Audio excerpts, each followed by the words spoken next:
There's Kahui.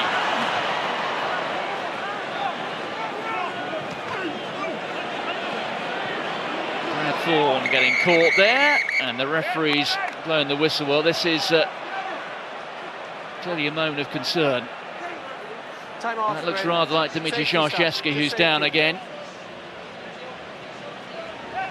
New Zealand backs are creating havoc, running so well into the space. There doesn't look as though there's space, but they run the inside shoulders so well, and they try to operate in between mismatches, in between two forwards, just making easy yards. It's Brad Thorne straight on the head. Big hit. He's taken some collisions as Sharshevsky's had 3 short changes and a couple of knees to the floor. He's had a tough evening already, and it's only 34 minutes. Well, much has been written this week about how the loser here might give themselves an easier passage through the knockout phase. Well, Colin Meads, and he should know, summed up the All Blacks' philosophy. He said, we don't lose games, we're going to go through unbeaten. All this, you can lose a game here, you can lose a game there, stuff is rubbish. The moment you start playing that way, you come second, and I reckon that all 15 men out there wearing black have been listening to Colin Meads tonight. Pause! Engage! For them, it's all about creating momentum and just confirming their own self-belief. Believe me, every day here in New Zealand, they're under the microscope. The nation expects. It's been 24 years. Milamu. There's Wetu. Carter, the pass was forward. The run was superbly timed, but I'm afraid the angles were just a little wrong. What Carter does so well is to change his directions, his footwork, but also he takes an inside runner with him, and it's normally a back 3 runner, and that's why they finish, and that's why they're so clinical. You can see Dag, he's not deep enough. Nonu's in the way, it was way forward, but that's how he scored. Gave it to the inside ball to Dag previously. His footwork in between 2 props, through the gap, 2-on-1 with the fullback, and who is it? It's Dag, back 3 player. Does it brilliantly well. Crouch! Touch! Pause! Engage! Stay on! Good solid French scrum. There's Picamol. Thompson eventually gets him to ground. He probably made about 5 or 6 metres more than he should have done. Dusatoir taking the ball from Yashvili.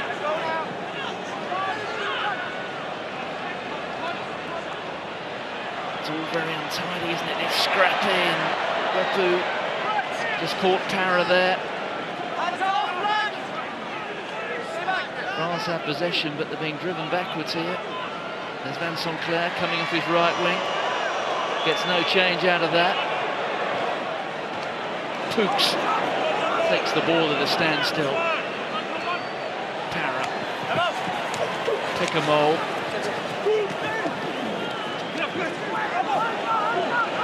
And New Zealand seem to think they've turned it. We heard cries of our ball. And it is indeed. Franks. 3 or 4 metres inside the France half. Now it's New Zealand's turn to scuttle a little bit under pressure from the men in white. Wetu opts for the kick. Well read there by Medard, but there's been some play off the ball there, and the referee has blown his whistle, and I think he's going to have a chat here, Alan Rowland. Carla Damasco has put his flag out, and this might be worth a listen. Okay, just tell me what you have. Black number 6. Number 6, yeah. Black number 6, your elbow. Okay. And your recommendation is? Penalty, and the point is 6 black here. where he is. Okay, thank you. Well, you saw that. It was Jerome Kano, and it was the elbow. Whatever happened by To be number fair, 6, all right? we don't need it. Okay, just leave the players alone. Take a moment, okay? Listen to Alan Milan there, explaining the decision. To be fair, that's what any forward would do in a game. He just happened to catch Yashvili in the face. And I've done it before as well. You fall sort of quite dramatically and try and earn something. Kicking tee is on, so we have a shot for goal. And it's worked for him. Well, to use a bit of footballing parlance, he went to ground rather easily, didn't he? Caught him in the face, Martin. It doesn't matter how hard he hit him. You just see it here, it's just caught him. By the way, we're getting some news about Corey Jane. It would appear he went into the match feeling a little under the weather. It's not an injury, it's not a tactical change, but apparently he is just feeling a little unwell, and that appears to explain why the man who scored a try here was replaced in the first half by Sonny Bill Williams. Meanwhile, France have 3 points on the board. He didn't look unwell when he scored his try, did he, Jane? And that makes a lot of sense. It seemed ridiculous bringing him off so early. France will be getting through the shock of conceding 19 points and dominating the first 15 minutes. To get some points on the board will certainly give them a little bit of confidence, but it's a big, big half-time talk for them. Well, eventually tidied up there by Jean-Baptiste Poux after Pape failed to gather it the first time. Last half minute of the half. Yashvili. Kahu, he has to wait for it. Claire is after him.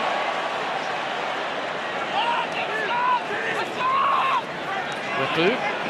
There's Carter. You see Sonny Bill Williams just storming after it. And it was Yashvili who went for it. It's knocked on. Referee playing advantage here to New Zealand. There's Ma Nonu. Referee says advantage is over.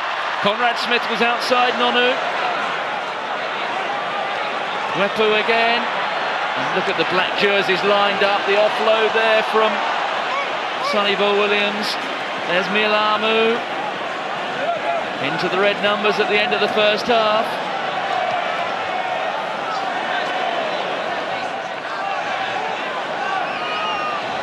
Whippu. McCall. And a penalty against New Zealand. The ball being held there in the tackle. Been critical of New Zealand of their exit strategy from deep. Israel Dagg's been used his right foot, but when you kick it out like that and run from deep, it's brilliant to watch. Well, Richie McCaw, making his 100th appearance for the All Blacks, will be satisfied, well, more than satisfied with that first 40. They lead France by 19 points to 3.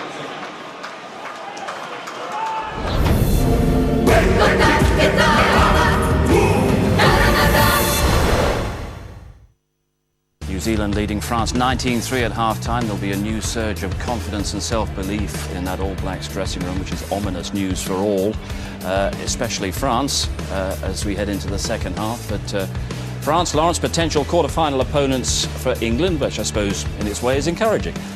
Yes, it is. I mean, if I was France, I wouldn't be too despondent. I mean, it's just those first-up tackles, and it just shows the difference between New Zealand and quite a lot of the other sides playing in the World Cup. If you miss tackles, they really do punish you. But I think France will continue playing in this half and see what they can get out of the game for sure. And either way, they come out of this group a winner because they could end up playing England, in the quarterfinals. Yeah, well, the Eden Park crowd certainly have their favourite in Richie McCaw. 100 sensational games, said the placard, and certainly this one is right up there with the other 99. And what do you expect from the All Blacks in the second half, Sean? Well, I hope they'll continue in the same vein. I don't want to see too many changes off the bench.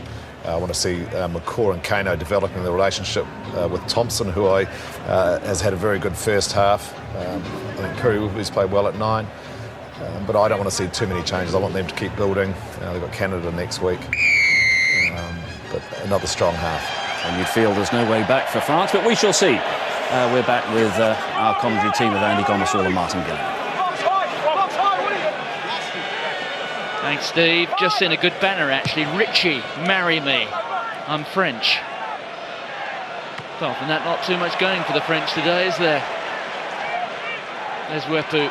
There have been a few changes. Cedric Haymons is on at fullback. Damien Try, I think, has gone off. And straight through the gap is Carter. He's got Kahui.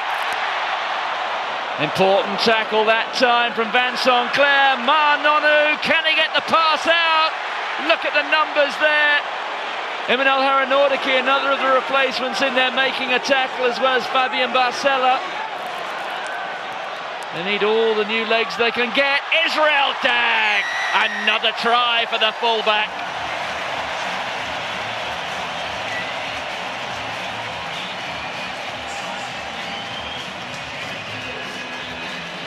Well, whatever Marc Livremont said at half-time has had no impact.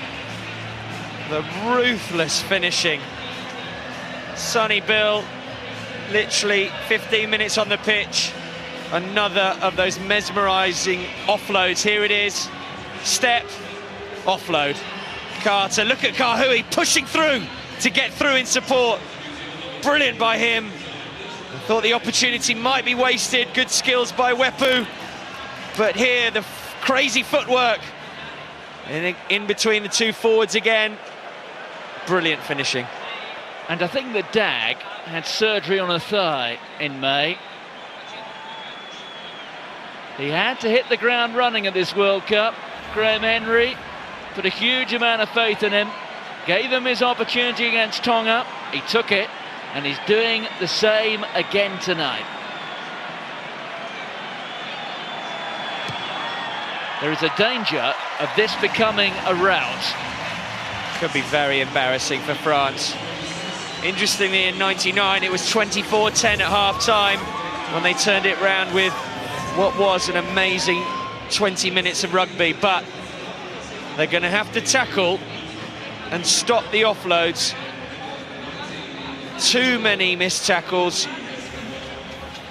If they're going to have any chance of this game, they've got to put them in.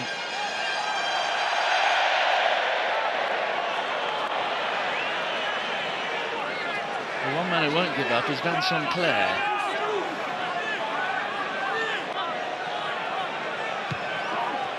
"23 points the difference between the sides. We've still got 37 minutes to go. Fabien Barcella there taking the ball in. There's Para spilling it. Rougerie caught at a standstill. And it's going to be an all-black ball. I wondered what Livremont was going to do.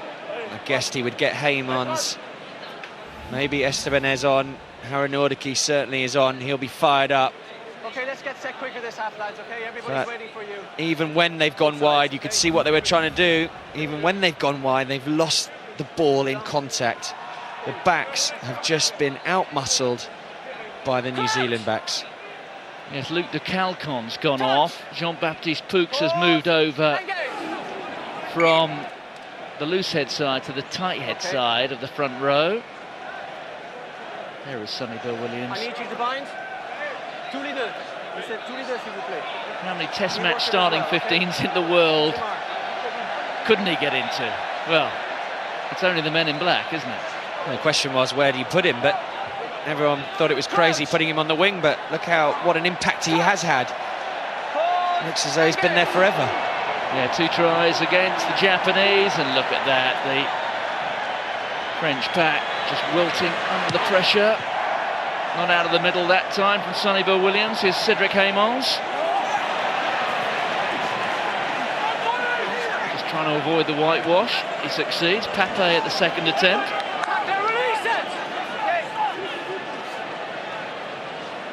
There's Yashvili the Para. And Sharshevsky has taken a couple of blows to the head. I wonder what the vision's like at the moment, because the way he spilled that, well, that was basic stuff, wasn't it? Marc Livremont. It's a picture of pain, isn't it? Big pain. He is controversial. I'm not sure he's that popular in the team dressing room at the moment.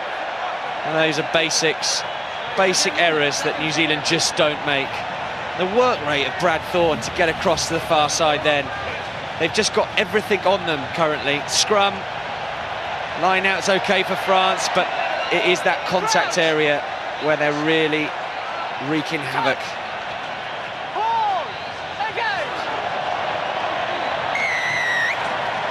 Well, that says it all, doesn't it, really? That French pack appears to have virtually thrown in the towel.